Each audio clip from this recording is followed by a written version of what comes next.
Welcome back.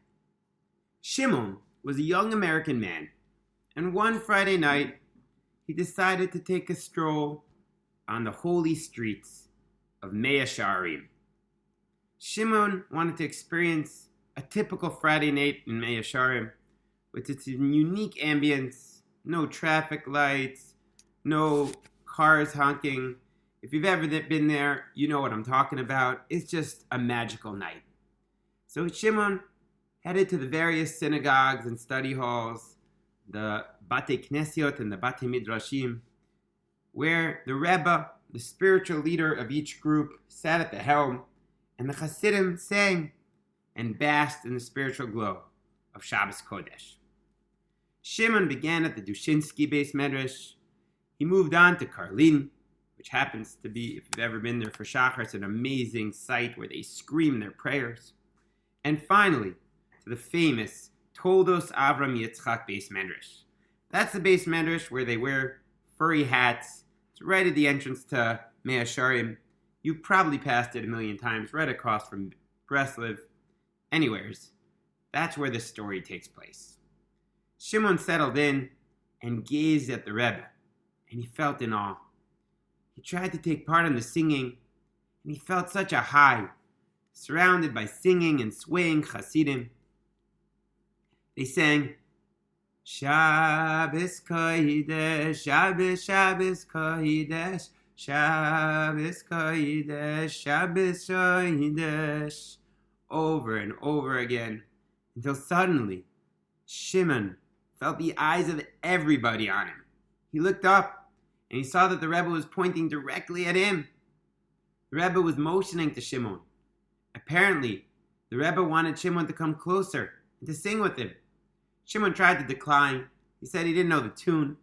The Rebbe would have none of his excuses, and Shimon had no choice but to approach the Rebbe.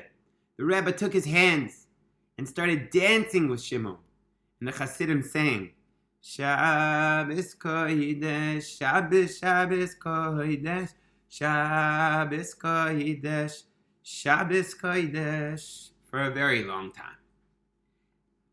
The ecstasy of the Rebbe rubbed off on Shimon, who felt like he had entered into another universe. After the dance, Shimon turned to the Rebbe and said, I'm so thankful and so honored that the Rebbe danced with me. He took a deep breath and continued, but Rebbe, how can I extend this simcha, the joy, into my life, being that I'm still single and I'm looking for my bashert, for my soulmate? The Rebbe got the hint.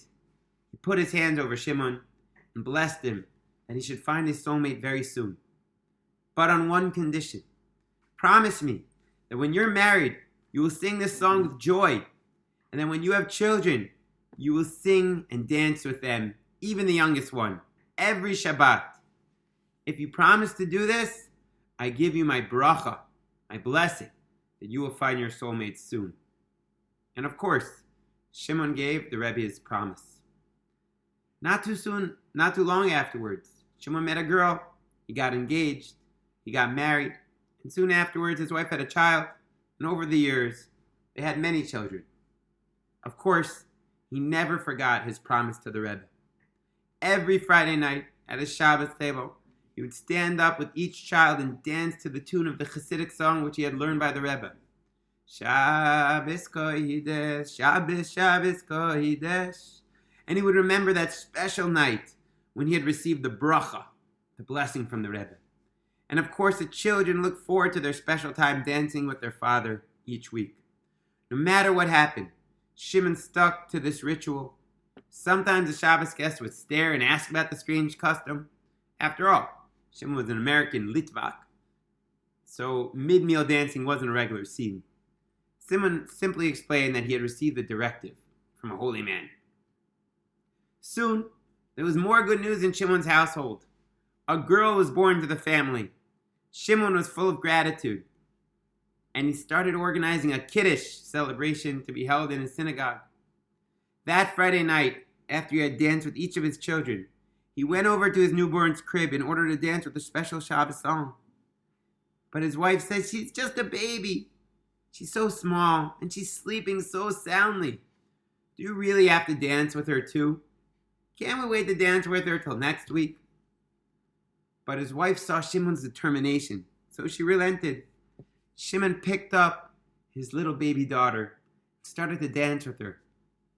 Shabbos kodesh, Shabbos, Shabbos kodesh, Shabbos kodesh, Shabbos kodesh. How lucky he was for God's unbelievable kindness. Suddenly, there was a shattering noise coming from the baby's room. Everyone was startled, and his wife ran to the room to see what happened.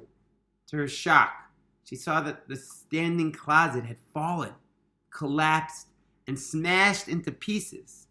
Apparently, the closet's legs were not strong enough to hold it up. The closet had fallen onto the crib, which had shattered the crib into pieces. Shimon and his wife looked at each other in shock at the miracle that had just taken place. The promise made to the Rebbe, the Shabbos song, the Shabbos joy, had saved their baby's life. Thank you again to Rabbi Tzvi Nakar for recounting this amazing story in your book 24/7, and I hope it inspires us to always dance mid-meal with our children or with whoever will dance with us at our Shabbos table. Have a wonderful day.